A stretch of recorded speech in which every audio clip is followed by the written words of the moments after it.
All right, so we've gone over some of the main categories of theories and models that are used to explain family violence, and we've talked about some of the common forces that tend to be present in family violence situations. The last thing we're going to talk about for this week's module are common traits of both the abuser and then the victim who had remained in the situation for a period of time that have been established through research. One research method that's really helpful in discussing these is when people have done meta-analyses, which if you've taken statistics, this should sound familiar. A meta-analysis is when you take multiple different research studies from multiple different researchers and you basically combine their findings to see what consistencies do we see across these studies, what can we say about the strength of these effects. And we have a lot of these studies available about both victims of the abuser and the victims. So when it comes to abuser traits that have been documented and verified through multiple research studies, your textbook gives a pretty long list, but I just want to touch on a few of these.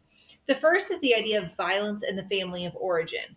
Remember, this gets back to this whole intergenerational transmission of family violence. I saw it, I'm repeating it. Maybe as the abuser, seeing it and then repeating it, or maybe even as the victim, having seen it and gotten the idea of that's just what families look like. If there was abuse in my parents' relationship, if I've seen abuse in my aunt and uncle's relationship and in the relationships of some of my friends' families, maybe it's just this idea of I've accepted the fact that sometimes violence happens, right? So, violence in the family of origin can be an abuser trait seen, or can be a trait seen both among the abusers and also people who stay. But we're talking right now in the context of the actual abuser having seen a family member abuse another family member is a commonly documented trait. The next one is one we've already talked about in several different contexts so far within this module, and that is substance abuse. Substance abuse is a common abuser trait seen, especially if you're combining it with other risk factors. There's also the idea of low self-esteem. And this might seem kind of contradictory, right? Because a thought might be they would think pretty highly of themselves to assume that they have the right to do this and that they're going to be able to get away with this. But one thing that we actually see quite a bit is that low self-esteem is involved from the abuser's side. And if you think about it, that makes a lot of sense because a lot of times within psychology, we talk about aggression and control being a product of fear, right? That a lot of times violence actually, if you trace violence to anger, a lot of times you can trace that anger back to a source of fear. The individual has a fear of their partner leaving, of their family leaving. If they leave, would I ever be able to do better than them? Would I ever be able to replace them? Would I ever be able to find anybody else? These low self-esteem features can then lead to that level of relational anxiety that can result in aggression and control because I need to make sure I have enough control that you're not going to leave because my self-esteem is so low. I don't know that I can ever find another person. I don't know that I could replace you. So low self-esteem is another abuser trait that has been documented in research. The next one, and your textbook touches on this a little bit, is problems with communication skills or even a verbal skill deficit, right? If you have healthy communication skills with your partner, if you are able to problem solve effectively with your partner, if you are able to calmly and rationally communicate through disagreements, through misunderstanding, through things that are bringing conflict into your relationship, that so reduces the likelihood that disagreements are going to escalate to fights, which are going to escalate to aggression. Having good communication skills and being able to communicate your thoughts, your emotions, your concerns is a very strong protective factor against an individual developing abusive traits.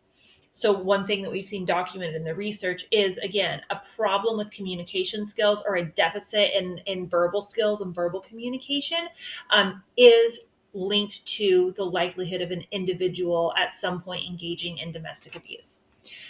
Another one we've already talked about multiple times is the idea of a psychopathology, some sort of disorder, certain disorders, certain characteristics of disorders, certain symptoms of disorders. Again, not disorders as a whole, right? It's not, well, if you're depressed, you're more likely to become an abuser. There are certain disorders that we have pinpointed that can increase the risk, even though it's not a perfect relationship. And if you need a refresher on that, make sure you go back to the first part of this lecture series. And then finally, the last one that I want to talk about, even though there are plenty more, this is not an exhaustive list whatsoever, but the last one that I wanted to mention is having a traditionalist viewpoint and embracing this importance of masculinity, having a fragile masculinity that's very easily threatened.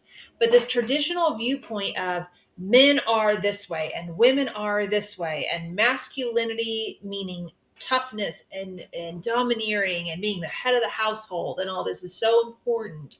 We actually have linked that to domestic abuse pretty thoroughly. There's some there are some pretty unsettling trends if you look at documented physical and sexual abuse, particularly of wives, in marriages where the partners subscribe to viewpoints that tend to be related to more conservative religions. So, a lot of times, conservative religions, conservative denominations, um, tend to advocate for very traditional gender roles. And that can quickly be taken out of context in a very ugly way if you have somebody who's trying to leverage that for power. We are going to discuss the religious context later this semester when we talk about some elements of spiritual abuse. We are going to get into that. That is a topic that I love dearly.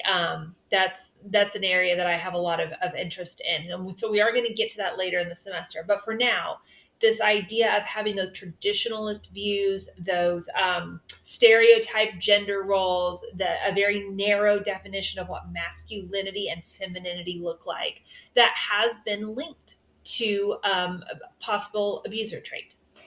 Again, not everyone who believes this is going to end up being abusive. We're not saying this is a perfect relationship. We're not always saying A causes B. We're just saying when things have been looked at, combining multiple research studies, please excuse my very loud dog, that these are common features that we have found that can be verified across multiple studies. So switching gears a little bit to the victim traits of those who remain, who stayed longer than they hoped to, things of that nature. Excuse me for 1 second, and I will attempt to make her be quiet because it's very distracting. All right. It's a beautiful day, and people were out walking that were not her, and she just found that unacceptable. So common traits of victims who have either who are still in a relationship or have stayed in a relationship for longer than what they would have wanted to. And now my Alexa is talking. My life is falling apart.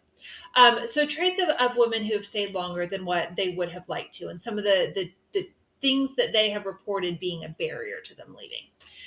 The first one and the most common one is fear.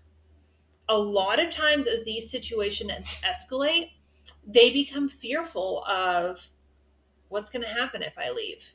He has threatened to find me and kill me. He has said if he ever discovers I make plans for leaving, he's going to kill our kids. Whatever it might be. This very genuine fear of me, my family, my children may be in danger if I leave or if I make plans to leave. Because again, earlier we talked about the isolation, the monitoring. There may be this very real sense of if I start making plans to leave, he is going to notice it. What is he going to do?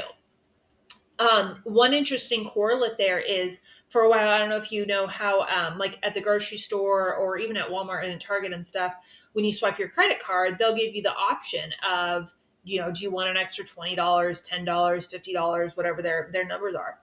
For a long time, a lot of stores were talking about taking that away. And there were a lot of people within the domestic violence community that spoke up against that, saying, please do not take that away, because that has enabled a lot of women to be able to leave abusive relationships. Because when a level of control gets to a certain extent, you know that the abusing partner is monitoring credit cards, debit cards, checks, bank accounts.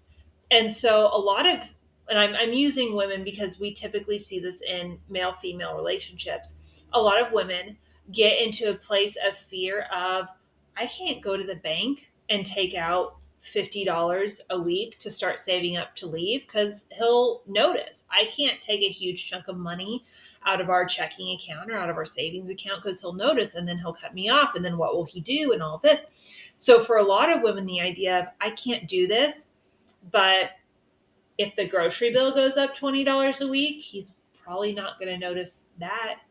Um, Maybe it goes up 20, then maybe they start taking 30. And so whenever they started getting rid of that option on the checkout machines at the grocery store and at Walmart and stuff, that was one of the things that was mentioned by a lot of people within the domestic violence community, is for a lot of people who are victims of family violence situations, being able to sneak out that extra $20, that extra $30 in cash, that has been life-saving for some people.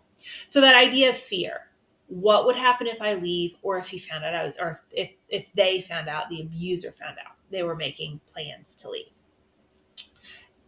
Going along with that is this idea of helplessness.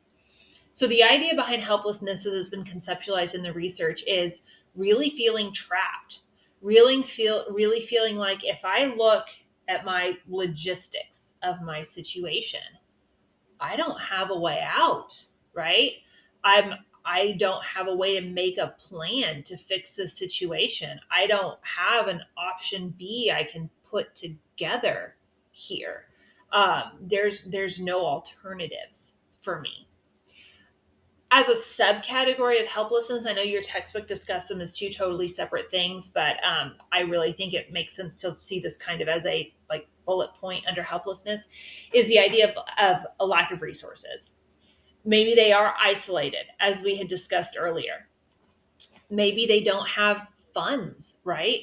If I put together a backpack and walk out of the door, where am I going to go? I don't have the money to get my own place. I don't have the money to buy myself groceries or whatever it might be. So this idea of, maybe they don't logistically, I leave and then what? Or maybe people who lack a social support system. Maybe they don't have family they could just go stay with, or friends they could just go stay with. So you may have people who have been in a situation of, emotionally, I want to leave, right? This trauma bond thing, not relevant. I'm done. I don't want to be here. If it were up to me, I'd be gone in 10 minutes. But I don't have the resources to do that. Logistically, I can't pull that off. I am helpless. I'm trapped. And so that goes kind of hand in hand with that fear.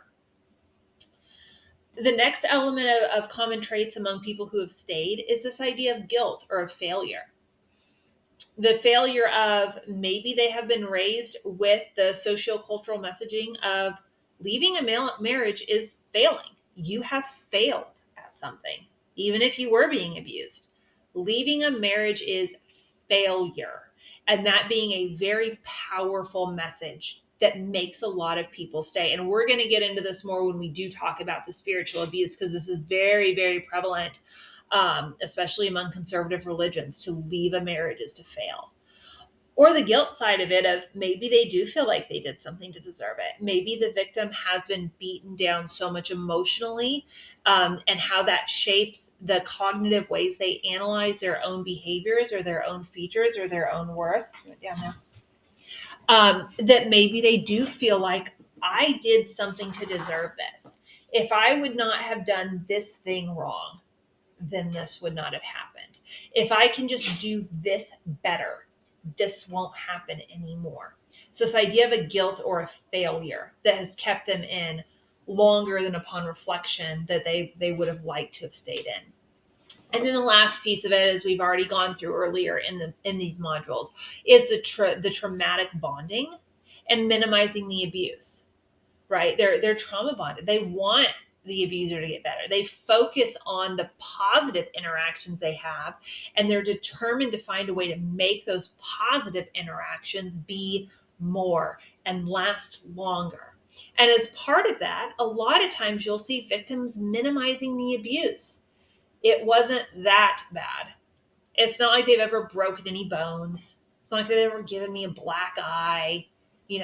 So many people have it so much worse than me. um, Minimizing the abuse. They're just going through a rough time. They're stressed. Their job is horrible. As soon as they can get a new job, this is going to get so much better, right? They minimize the abuse. They feel like they've invested so much, and they just hope that the person who's abusing them is going to get better and snap out of it, and that they just have to figure out the right combination of things to get the good times more frequent and lasting better. And so it's this idea of the trauma bond and the abuse minimization. So those are some of the key features of both abusers and of victims that have been established in research. Again, it's not an exhaustive list. There's quite a few more things that we could discuss. Your book does go into some other things, but those were a few that I did want to bring attention to and to highlight to, and to kind of foreshadow with things that we're going to get more into detail in later this semester. As always, please feel free to email me if you have any questions or concerns as you're working through this week's chapters and materials.